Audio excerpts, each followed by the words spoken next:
Unstoppable by design. We talking health and talking fitness, talking life and talking nutrition. Way more than looks and aesthetics. Gotta tune in and don't miss it. Hey, go, gotta go harder, taking it higher, bringing that info here to inspire, chugging out fitness, bringing that fire. Hey, go. Let's go. Welcome to Unstoppable by Design, where we talk all things fitness, mindset, and what it means to truly be unstoppable inside and outside the gym. I'm Matt Terry, and today we're popping the lid on that mysterious gym bag full of lacrosse balls, massage guns, and gadgets you've been eyeing but never really used. Joining me is my partner and co-owner, Anna Terry. Anna, how are you? Fantastic. How are you? Good. Living with stubborn hip and back pain has made Anna a connoisseur of practical recovery tools. Everything from a $2 lacrosse ball to a legit TENS unit. If you've ever wondered which gizmos are worth the hype and which you can skip, settle in. We'll keep it simple, feelings first, and totally science jargon free. Let's dive in. So Anna, what tool or tactic first convinced you that recovery work could actually reduce your pain? Honestly, it was finding a good massage therapist. I had my mind blown like 10 years ago how powerful a good massage therapist can be. And then I think that was the real start of the recovery journey. I didn't get as deep as I am into it now, but that experience then made me go, how can I get more of this at home? Because I can't go to a massage therapist every day as much as I want to. Yeah. And that's when the Thera gun came in. And I think around then was when like the Thera gun was becoming a big thing and it was all over our Facebook ads. And I think you actually bought it for me. So thank you. Yeah. It was a great investment. For listeners brand new to gadgets, which low-cost item should they start with and why? Got to get that lacrosse ball and that foam roller. Yeah. The lacrosse ball is great because you can bring it everywhere. Like I love using it at work. So much starts in your feet. Just take my shoes off at my desk and I'm lacrosse balling my feet. I actually have a couple at work and everybody's using them every once in a while. So now I have like a little station, but it's easy to use. The foam roller, again, great at home, a little bit less pressure. So it's that I would say is best for true beginners. The other thing, they have like roller sticks. So they're like little, they almost look like your rollers for when you're baking, but they have textures on them and you can use those too. Those are great for like your legs and stuff. Yep. And that you can have a lot of control over the level of pressure that you give. Yeah, walk us through a typical evening mobility stack that you use after like a tough leg day. Really, I mean, it depends. Is it the quads? Is it the hammies? What's hurting? But in general, I always start out with some good foam rolling. I will A to Z foam rolling glutes, low back, quads, hamstrings, calves. I prefer doing one leg at a time because then, again, that allows me to really tune into the spots that are tender and I can apply more pressure to help get all the gunk out of the muscles. Then a couple quick stretches. Some of my favorites for the lower body are the pigeon stretch. I love doing it on the floor, or I do like a standing figure four. That is a little bit better for my hips. A psoas stretch. So either like your Samson stretch or your couch stretch, which by the way, I think all of these, if you Google them, you will find a reasonable demonstration.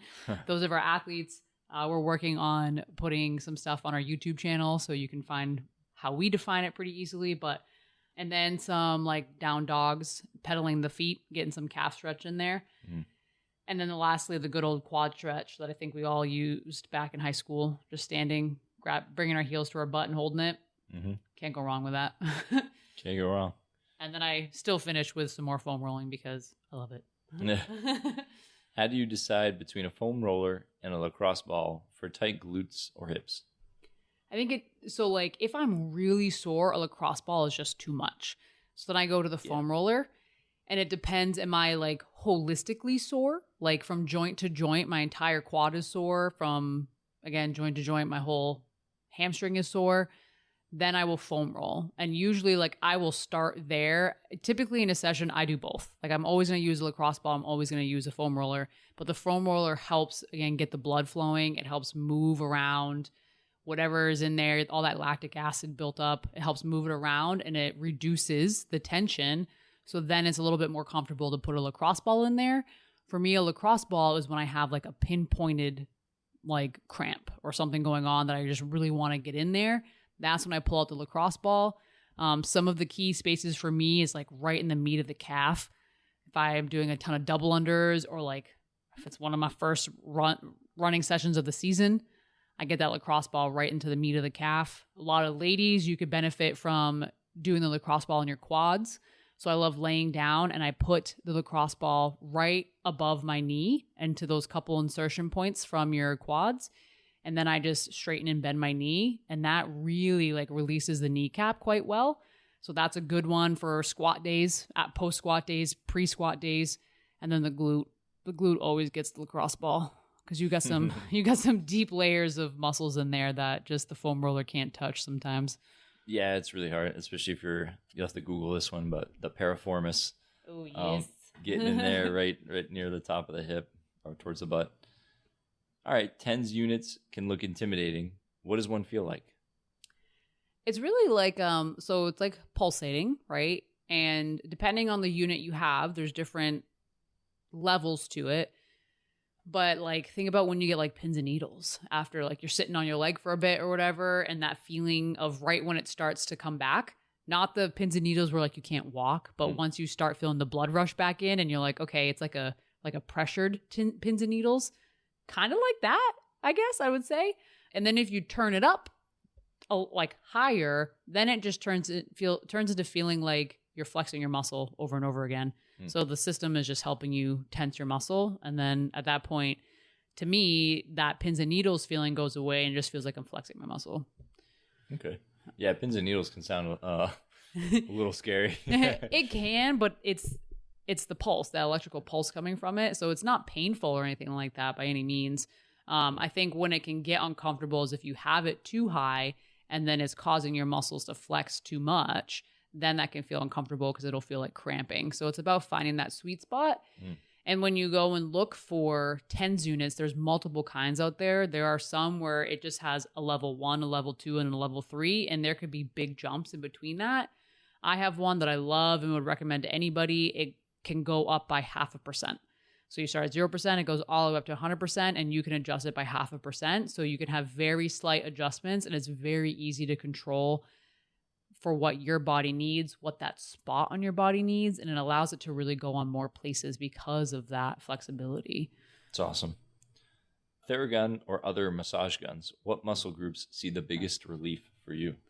For me, my legs, again, because those are just such like big, deep muscles, and you don't have a lot of bone that's interfering. So I personally, not the biggest fan of it on my back or even like my arms. Like it's just too close to the bone. Like it's very easy for it to feel uncomfortable, but I love using it on my legs, my quads, my hammies, and my glutes specifically.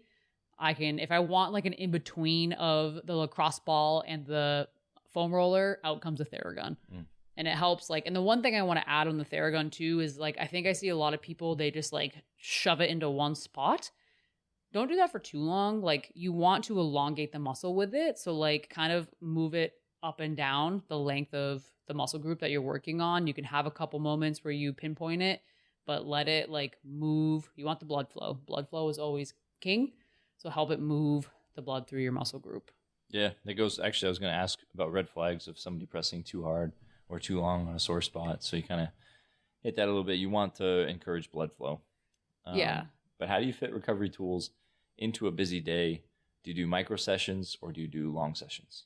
I'm a micro session person, and that's mostly just because of my personality. Like, I don't like recovery. It's not fun to me. So I'm going to slip it in 5 minutes here, 5 minutes there. Like, there's a couple movement routines that I'm able to do at work. So like when I go to the bathroom, I'm going to take 30 seconds while I'm in there and I'm going to hit this back extension stretch that helps my lower back. And then in the morning, like I'm taking 5 to 10 minutes to do some stretches there as well. Same thing in the evening. So I like doing the micro bursts. I think they're way more effective for me, and it's not one and done. So it's not here's a 20-minute session and then I'm going to spend 23 and a half hours undoing everything that I just did. So the micro bursts kind of help reset the body as you go through your daily routines that may not be the best for your body. Yeah, there's ups and downs to both sides, being long sessions or micro sessions. But probably if you're getting bored, or if you're like me, who's not an enjoyer of recovery or stuff like that, it's important. Doesn't mean I enjoy it. I would go with the micro sessions. Yeah, straight up. Sleep is the ultimate recovery tool. What bedtime tweak most improved your morning stiffness? I think we talked about this a bit on episode 18. Yeah. Really, the pillow was huge. Putting that in proper positions for me, like so under my knees if I'm laying on my back. If I'm on my side, I either put it between my legs or just completely under both legs. I haven't been able to sleep on my belly in a long time, and it makes me sad. So I haven't been able to play around there, but those are kind of my two key spaces that I use the pillow. I've also, it doesn't really help with stiffness, but it's trying to figure out just how to sleep better. We bought a nice lavender spray and we spritz that on our bed every night. And I feel like that knocks me out pretty good. For the first time I used that, I was like, what the heck is this? And I was like, just try it. Yeah. See if you sleep good. All right, travel tips. Which gadget always makes your carry-on, and how do you use it in a hotel room? A TENS unit. And I bring a little baggie of bands. So like all those little loop bands don't need a lot of space. Like I mentioned with the TENS unit previously in episode 18, like you can use it doing anything except for don't use it in the shower. But, you know, but electrical impulses probably. Yeah, I know. But while you're getting ready in the morning, like brushing your teeth, like you can just slap that thing on and work with it. The bands, you don't need a ton of space. Like you just need probably like 5 feet. And you can work some different banded movements in there. Obviously, I'm heavy on like the hips and back stuff right now, but I love just doing some like banded X walks with the loop bands. And I can just step left, step right, step left, step right, step front, step back, like over and over again. You can do clamshells. Like you can lay down on the bed and hit some clamshells. There's a lot of stuff you can do with your shoulders. You don't need a lot of space to use those. And they're simple, effective moves that really just, again, they get the blood flowing and they get your right muscle groups engaged to take you through the rest of your day. Yeah. Hot or cold contrast showers or baths, have they helped your back? And what's the simple at-home method? For me, heat has been the best for my back. So I love taking a nice hot shower and I just let the water run on my back. And I always feel so good after that. And usually then I will go into some sort of like recovery path once my muscles are nice and loose. Yeah, nice and loose. Once my muscles are nice and loose. And I think they both have their benefits. It just kind of depends what you have going on. So like if you're using ice is primarily for any sort of inflammation issues going on. So normally we use that more on like joints. Heat is going to promote blood flow, which then promotes healing.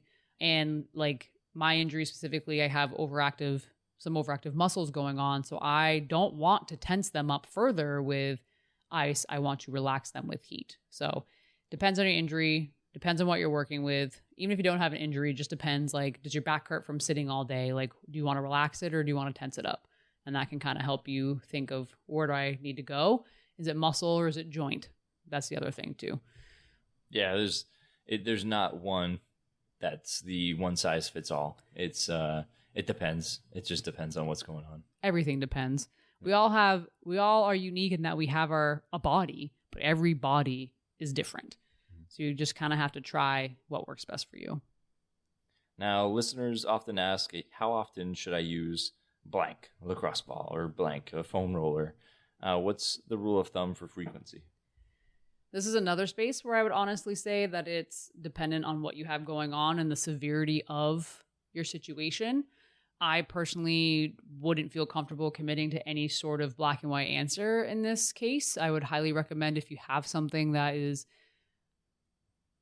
painful enough or uncomfortable enough for you to inquire about this, that I would speak to a coach and give them a little bit more information about what you have going on and let them direct you to the right frequency.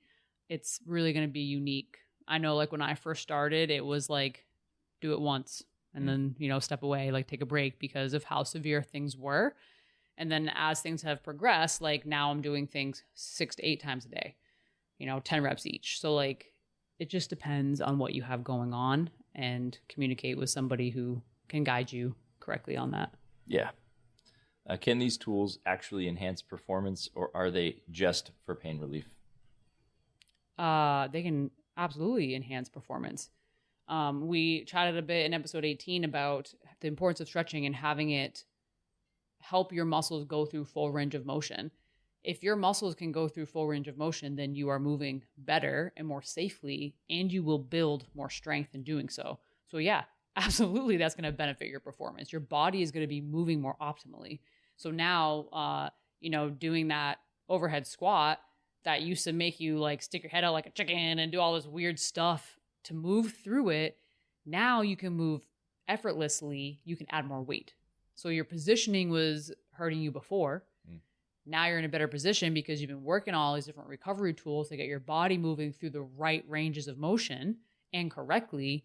These movements become less challenging positionally, which will allow you to then add weight or move faster or be more explosive or all of the above. Yeah. It also matters what you are defining as enhancing performance. I want to spotlight a foam roller. There's an article not too long ago that came out where it's like, does it actually increase performance, or is it just a pain relief tool and then you go about your day? I would say from my own experience, just this past week, I used a foam roller because my back was smoked and I had to do more pull-ups, but going into the kipping motion or the chest to bar motion of a pull-up really felt it in my lats. They were really tight, really sore. Using the foam roller and whatever magic there is there in the muscle, whether it was just pain relief or what in the moment, allowed me to then do those pull-ups better because I didn't feel the soreness or pain from it. So did it actually increase my pull-up volume? Like, did it make my lats stronger? No. So it didn't enhance my performance in that regard. But did it make it so I could do the movement without feeling incredibly sore and sensitive? Yes. So it enhanced my performance that way, if that counts. But yeah, so it's just, it depends. A lot of everything. Fitness and science is it depends. Yeah, that's going to be our answer on pretty much everything. How do you pair a recovery session with active recovery days? Kind of like we talked about in the last episode. You just do it. Like I like Nike commercial right there. Just do it. I think, again, it would be different probably if I wasn't working with Mike. Like he steers the ship when it comes to an active recovery session, or just I should say a recovery session.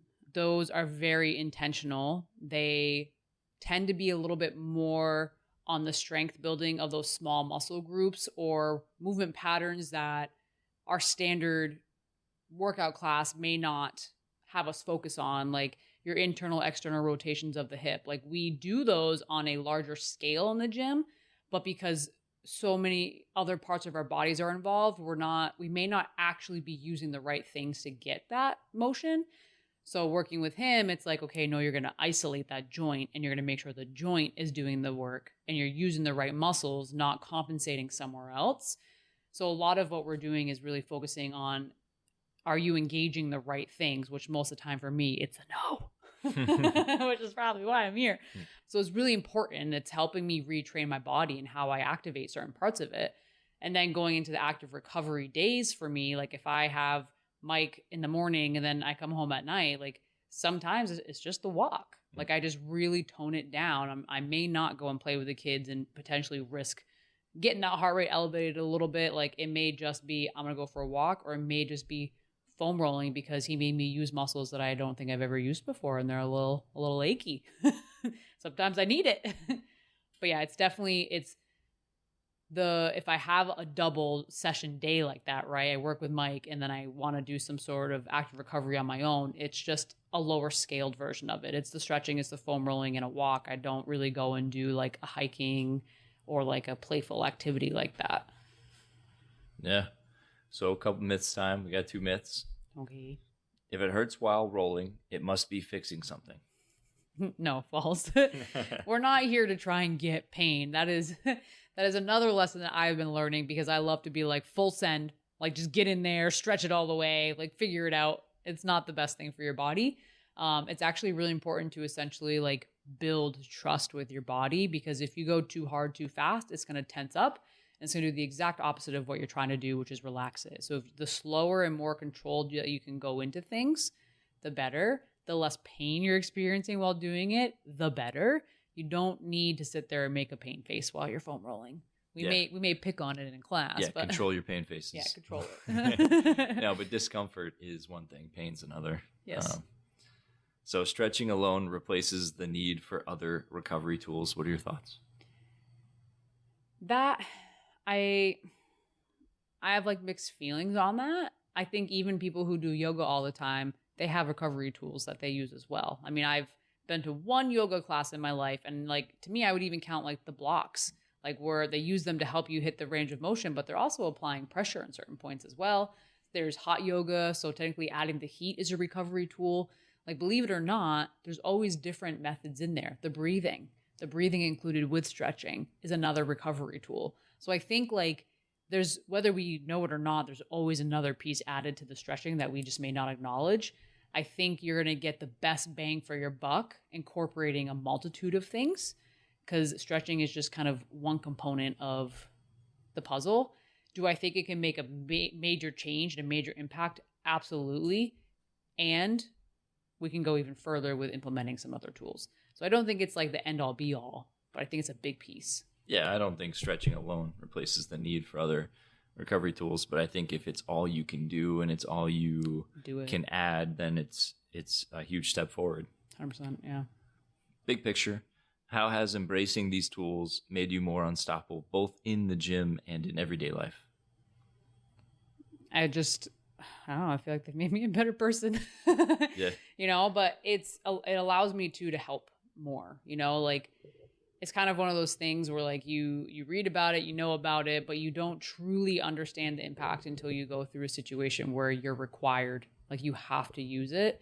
And so I think it can help me try and teach people differently to get into this behavior sooner by sharing my story of like, it's been 1.5 years of just crazy pain. It took me this long to finally listen to people and truly tune into recovery and commit to it. And it's helped tremendously. So like, you don't have to live like that. I know recovery isn't fun. You need to do it though. Whether you are in pain or not, right? It's like, you go to the dentist every 6 months to get a cleaning, not because your teeth are trash, but because it's preventative care. Recovery work, whether you're injured or not, is preventative care. So if you can implement doing this a couple times a week at minimum, even if you don't have any major aches or pains, you're going to make your body more resilient to anything that could come up and get it later, like an alligator. Yeah. Yeah. I mean, if you've worked out really, really hard and you've expended a lot of yourself and the next day you're not feeling at 100% or even 80%, you're feeling lower. If you want to keep working towards being unstoppable, you would do an active recovery day at that point, try to get that recovery right back up to where then you can put that work in. Yeah. And don't forget that recovery is mind, body, and soul. So It's not just the stretching. It's not just the tools. Like, go journal, go do some box breathing. Like, don't forget about that piece. Some of us think that's even less sexy than stretching. Yeah. But it's also very important. Yeah. Those mundane, boring things, doing them consistently truly make a big impact. Yeah, nobody wants to walk around at 20% all the time. No. All right, unstoppable challenge. Pick one recovery tool, lacrosse ball, foam roller, massage gun, or even a simple 10-minute stretch flow, and use it 3 times this week. Notice how the next workout feels. Tiny habit, big payoff. Remember, strength is built under the bar, but resilience is built between sessions. You're unstoppable by design. Need a coach-crafted plan that fuses training and tailored recovery? Head to juggernaut-fitness.com and book your free get-to-know-you session today. Hit follow, leave a quick review if your back already feels looser, and keep notifications on. New episodes drop every Tuesday, and next week I'm sitting down with Coach Michael Rosenkrum to dive into moving intentionally, pacing workouts for performance and longevity. Until then, be well, be unstoppable. Now's the moment, it's your time. What you need, true indeed.